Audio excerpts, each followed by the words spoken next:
निवडणुकांच्या वेळी ते तुमच्या दारावर आणि निवडणुका झाल्यावर तासन तास तुम्ही त्यांच्या दारावर बसलेले असता, परंतु तुमच्या अस्तित्वाकडे मात्र दुर्लक्ष. म्हणून नमस्कार, मी पूजा सरिता संजय जायभाये आज महत्वाच्या विषयावर तुमच्या सोबत बोलतेय.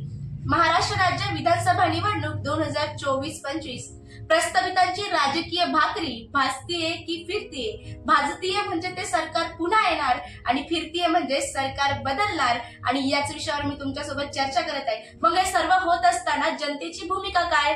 खरं तर आजची सामाजिक तथा राजकीय परिस्थिती बघितली तर कित्येक लोकांना राजकारणाचा अर्थच माहित नाही किंवा मग राजकारणाची परिभाषा बदललीये. खरं तर राजकारण म्हणजे समाजातील विविध गटांचे हितसंबंध साधण्यासाठी केली जाणारी क्रिया, प्रक्रिया तथा धोरणे. मग या राजकारणातील सर्वात महत्वाचा घटक म्हणजे नेता, आणि तो नेता कसा असला पाहिजे आणि निवडणुकीतील उमेदवार कसा. नेता केवळ सत्ताधारीच नव्हे तर गोरगरिबांच्या जनसामान्यांच्या सुखदुःखात जाऊन त्यांची मदत करणारा, विविध क्षेत्रात गोरगरिबांना किंवा सर्वसामान्यांना आलेल्या अडचणींना मदत करणारा म्हणजेच नेता असतो. नेत्याला असते ती प्रेरक विचार क्षमता, नेत्याला असते तर सामाजिक दृष्टिकोन. मग सामाजिक दृष्टिकोन कसा? तर समाजातील वावरणाऱ्या विविध जाती धर्मांच्या लोकांचा विचार त्याला करता यायला हवा. पक्ष, जात, धर्म या पलीकडे जाऊन समाजकारण करता यायला हवं. मला सांगा, तुमच्या गावात कधी निवडणूक नसताना कुणी नेता आलाय का? तुम्हाला मिठी मारलीये? तुमच्या पाया पडलाय कोणता नेता? की मग तुम्हाला चर्चासत्रे झाली नाही ना? खरं तर निवडणूक असते तेव्हाच चर्चासत्रे होतात, तेव्हाच मिठ्या मारल्या जातात, तेव्हाच आजी कोंबाळते आणि तोच व्हिडिओ सोशल मीडियावरती टाकला जातो आणि मग दाखवण्यात येतं की आमचा नेता हा भावनिक आहे. असं काही वास्तविकता नसतं, कारण निवडणूक सोडून कधी असं घडतच नाही. कित्येक वर्ष खड्डे पडलेल्या रस्त्यावरती आपण चालतो, अपघातही होतात, परंतु जर एखादा नेता त्याच गावात यायचं म्हटलं, आमदार मंत्री यायचं म्हटलं तर रात्रीत रस्ता तयार केला जातो. कित्येक वर्ष वास सुटलेल्या नाल्या साफ केल्या जातात. मग जर आपण म्हणतो की हा नेता आपल्यातलाच आहे, सर्वसामान्यांतला आहे, मग ज्या सुखसुविधा आपल्यासाठी नाही त्या नेत्यासाठी कशा बरं का? एवढंच नाही तर आपल्याला रोजगार तर नाहीच, परंतु मूलभूत गरजा, याचं उत्तम उदाहरण म्हणजे राशन दुकानातील घोटाळे. एवढं होत असताना आपल्या मूलभूत गरजा सुद्धा आपल्याला नाही आहेत. सरकारकडनं 100 रुपये निधी जर येत असेल तर त्यापैकी 20 रुपये सुद्धा सोडा, पण काहीच निधी आपल्यापर्यंत पोहोचत नाही. मग याला जबाबदार कोण? संसदेत जातो म्हणे, लोकांची सेवा करता करता हे संसदेत पोहोचले, संसदेत पोहोचता पोहोचता श्रीमंत झाले आणि यांना निवडून देणारी माझी जनसामान्य गोरगरीब जनता मात्र गरीबच राहिली. इथं 20 रुपये हरवले तर दिवसभर कळकळ करणारे आम्ही, तेच 20 रुपये गेले तर संपत्ती गेल्यासारखं वाटतं माझ्या जनतेला.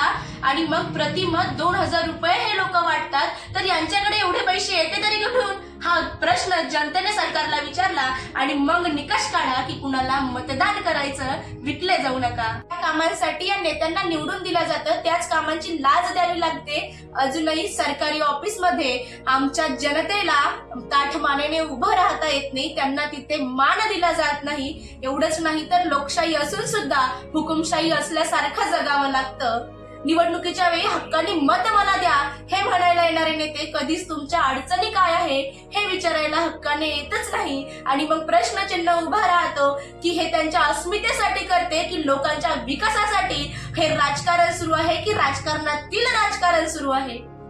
कामुकने 1,500 दिले, आम्ही 2 देऊ, आम्ही 3 देऊ असं म्हटलं जातं. खरं तर जनसामान्यांना लाचारी दाखवून मत विकतही घेतल्या जातात. परंतु गेले कित्येक वर्ष श्रावणबाळ योजनेचे पैसे आमच्या वृद्धांच्या अकाउंटमध्ये पडलेच नाही, परंतु याचा सुगावा कुणी लावला नाही. सर्व व्यस्त आहे ते स्वतःची राजकीय पोळी भाजण्यात. राज्यभरात कित्येक मतदारसंघांना ऐतिहासिक वारसा लाभलेला आहे. मग त्याच ऐतिहासिक वारशाचं रूपांतर पर्यटन स्थळांमध्ये करून येथे असलेल्या तरुणांना रोजगार संधी उपलब्ध करून देता येते, परंतु त्याकडे कुणाचंच लक्ष नाही. एवढंच नाही तर महिलांचा विषय कित्येक वेळा समोर आलाय. मग महिला सुरक्षा असो की अनेक प्रश्न. मग महिलांसाठी शनिवारी किंवा गुरुवारी अनेक तालुक्यांमध्ये बाजार असतो. मग त्याच बाजाराच्या दिवशी खेड्यापाड्याहून आलेल्या महिलांसाठी शौचालयाची व्यवस्था उपलब्ध आहे का? असेलही तर तिथे स्वच्छतेचं प्रमाण किती आहे हे कोणी बघितलंय का? नाही ना. इथेच थांबत नाही तर महिलांसाठी योजना आणतात, परंतु त्या महिलांना 100% आरक्षण जर दिलं तर त्यांना या योजनापेक्षाही जास्त स्वाभिमान तिथे वाटेल. जवळपास 10, 20, 25 वर्ष प्रस्थापितांनी राज्य केले. मग त्या 10, 20, 25 वर्षामध्ये ते बदल नाही घडू शकले तर का द्यायचे संधी खरं तर पडताळणी करा. मागील त्यांनी दिलेली आश्वासनं पूर्ण झालीत का? आणि आपण प्रत्येक पंचवार्षिकला म्हणत असतो ना की नवीन चेहऱ्याला संधी देऊयात, तर खरंच कित्येक मतदारसंघामध्ये नवीन चेहरे उभे आहेत. संधी द्यायची तर त्यांच्या विचारांना द्या, कारण सतत जर भाकर डागत असेल तर गॅस कमी जास्त करून चालणार नाही, तर तवा बदलायची गरज आहे. कदाचित ह्यावेळेस तवा बदलल्यावर भाकर डागणारच नाही. लक्ष विकासाकडे द्या, कारण राजकारणात राजकारण सुरू आहे. कुणी त्यांच्या धर्माची जातीची पोळी भासतंय, तर कुणी वेगवेगळी चादर ओढून राजकारणाला बदनाम करत आहे. परंतु राजकारणाची खरी परिभाषा लक्षात ठेवा, आणि जर तुमच्याकडे असा उत्तम नेता असेल तर त्याला जपून ठेवा. आणि तो नेता कोण आहे मला नक्कीच कमेंटमध्ये कळवा. धन्यवाद.